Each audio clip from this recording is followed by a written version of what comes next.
Bonjour et bienvenue dans le podcast Bocalship. Je m'appelle Marc Albi et chaque lundi à 9 heures, je vous partage une newsletter nommée Une vie Bocalship, la mienne en particulier.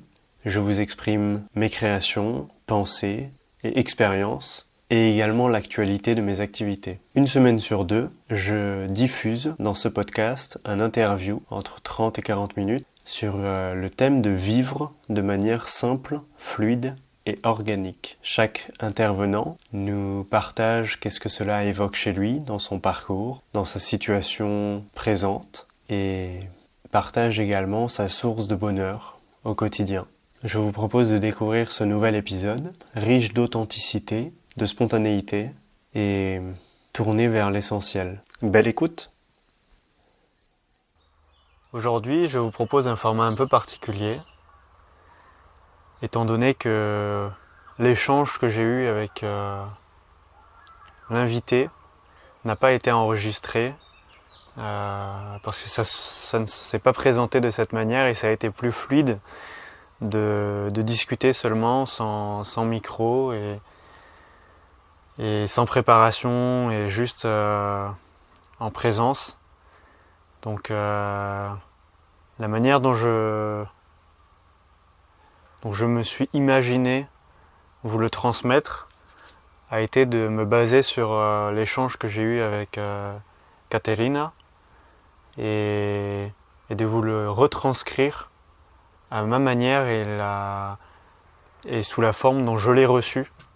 Donc ce sera pas authentique dans le sens où c'est pas Caterina qui s'exprime directement et qui vous partage sa perception et la manière dont sa vie est simple, fluide et organique, parce que c'est l'interprétation que je m'en suis faite. Pour autant, je pense que la sincérité et la richesse de son rapport à sa vie sera présente et authentique dans le fond. Donc je vais exprimer cette expérience comme si j'interviewais Caterina, sauf que je partage seul les réponses, disons. Et donc pour commencer, Caterina est une femme d'origine espagnole, ou en tout cas, je ne saurais même pas vous dire exactement de quelle manière, mais dans sa famille, il y a des origines espagnoles. Je sais même plus si elle est née en Espagne ou pas. Peu importe. Aujourd'hui, elle est grand-mère de plusieurs petits-enfants et elle a 3 enfants. Et elle est également épouse de Sauveur, son mari. Si je devais la présenter, je dirais que c'est une personne vivante, créative, artistique, sensible, consciente et attentionnée. Et il me semble que une partie de son expérience professionnelle, disons, a été au sein d'un hôpital en tant qu'infirmière. Et donc c'était beaucoup tourné vers l'autre et vers le service et le soin d'autrui. Et aujourd'hui, elle habite à Gaillac, dans le Tarn. Et c'est à cet endroit qu'on a échangé et que nous avons pris le temps de dialoguer en centre-ville, chez elle. Et je crois que si je devais résumer ou en tout cas transmettre sa vie Bocalship, C'est vachement lié à l'essentiel, et l'essentiel c'était beaucoup la famille, et ça l'est toujours en fait aujourd'hui. Et donc dans son parcours c'était lié à son mari, où elle m'a raconté qu'à une période c'était un peu ça passe ou ça casse, et ça passe ça a été de partir vivre 2 ans en Espagne à San Feliu. Un peu du jour au lendemain où en 3 jours c'était décidé, la maison était vendue et ils étaient partis s'installer en Espagne pour même pas se reconstruire mais prendre le temps et, et vivre une nouvelle étape ensemble, sachant que leurs enfants étaient déjà grands et ils étaient déjà grands-parents, donc Sauveur et Caterina. Elle m'a aussi raconté la naissance de un de ses enfants, l'aîné, qui d'apparence n'a pas été très fluide parce que il a eu des problèmes de santé qui nécessitaient des soins pas intensifs, mais qui ont fait qu'elle était séparée de lui après la naissance pendant plusieurs mois.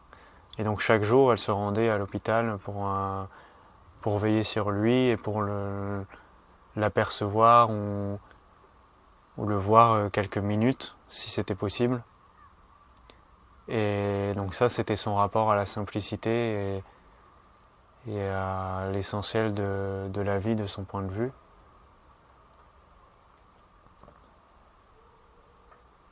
Et que la fluidité, finalement, elle le trouvait dans ça, dans le fait de se rendre à Toulouse, si mes souvenirs sont bons, tous les jours pour se rendre à l'hôpital et voir son fils.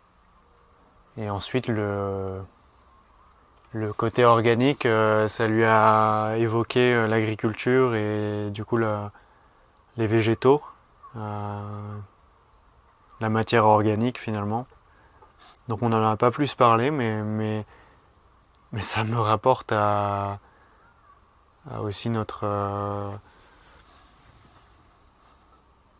consommation nutritionnelle, et que du coup ça part aussi de là, de la matière organique qui nous permet de cultiver des plantes et telles qu'elles soient, ou même de laisser les plantes vivre et elles se nourrissent de ça, ce qui nous permet de nous protéger, de construire nos habitats et de nous nourrir également.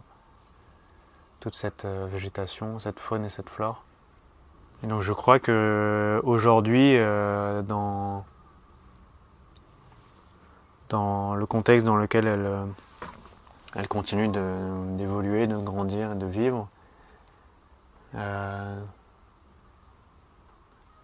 pense que si on devait englober ces 3 mots, la manière dont elle le perçoit, c'est se poser les bonnes questions et ne pas se prendre la tête, ne pas chercher compliqué et faire en sorte de simplifier les choses et de ne pas les rendre compliquées justement.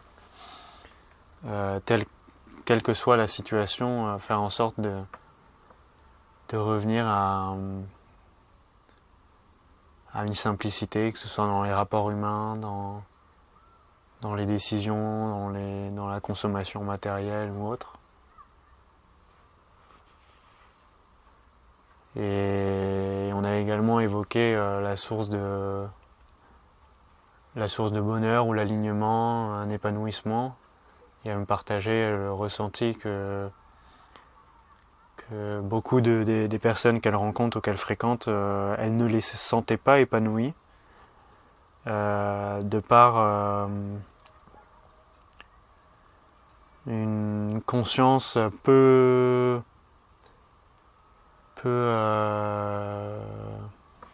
comment dire.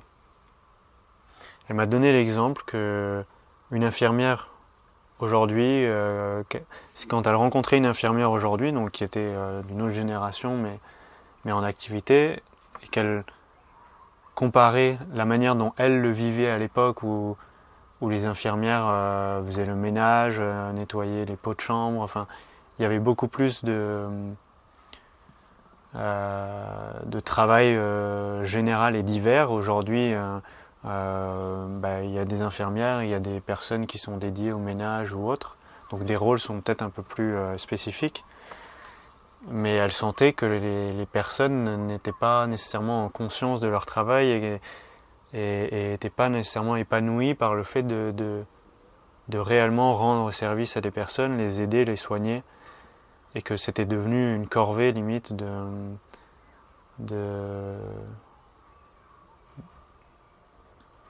suivre ce rôle ou de vivre ce rôle d'infirmière par exemple. Et que c'était beaucoup une question de conscience parce qu'elle elle avait vécu les mêmes expériences, voire il n'y a pas de pire ou de mieux, mais voire plus intense sur certains niveaux, plus dur peut-être, plus difficile, mais qu'elle était en conscience et que c'était comme ça qu'elle contribuait au monde et à l'humain, à la société, je dirais. Et qu'aujourd'hui, c'était peut-être, elle ressentait, de par ses rencontres et les dialogues avec certaines personnes, que cette conscience était moins présente et moins épanouissante. Donc l'importance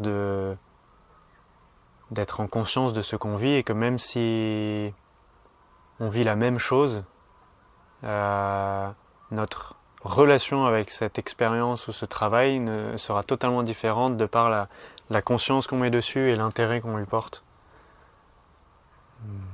Au même titre que de l'agriculture ou faire le ménage ou plein d'activités. En fait, imaginez votre activité principale, que ce soit étudiant, salarié ou autre, et de remarquer la conscience que vous posez sur votre activité et de vous rendre compte si vous êtes en conscience de l'énergie que vous portez à cette activité principale et de quelle manière elle a du sens dans votre vie et de quelle manière l'énergie que vous donnez à ça contribue à peut-être une harmonie globale, une harmonie sociétale. Voilà. Donc je remercie Manu pour Manu Kati, je l'appelle Manu Kati en nom plus personnel, mais bon, je remercie Katerina d'avoir pris le temps d'échanger avec moi, même si l'enregistrement de notre dialogue ne s'est pas présenté, ça aurait été plus sympa, je pense, ou en tout cas plus fidèle à sa perception des choses. Mais j'ai profité de cet échange pour proposer un format un peu particulier où je m'exprime seul sur cet échange. Mais peut-être qu'un jour, Katerina prendra place dans ce podcast avec sa voix, ce sera avec plaisir. Et je vous remercie de votre présence et de votre écoute. Et vous souhaite une belle journée. À bientôt. Merci d'être resté éveillé jusqu'à la fin de cet épisode. J'espère que cette écoute vous a plu ou vous a nourri d'une certaine manière. N'hésitez pas à rechercher une vie Bocalship sur internet pour vous inscrire à la newsletter hebdomadaire dont je vous ai parlé en début d'épisode. Et si vous souhaitez me joindre ou me contacter, vous pouvez m'écrire à l'adresse email marc.albi@bocalship.com. Également, vous pouvez m'adresser un courrier au 637 chemin de Vindrac 81 600 Montans. Je vous souhaite une belle journée ou soirée et vous dis à lundi prochain.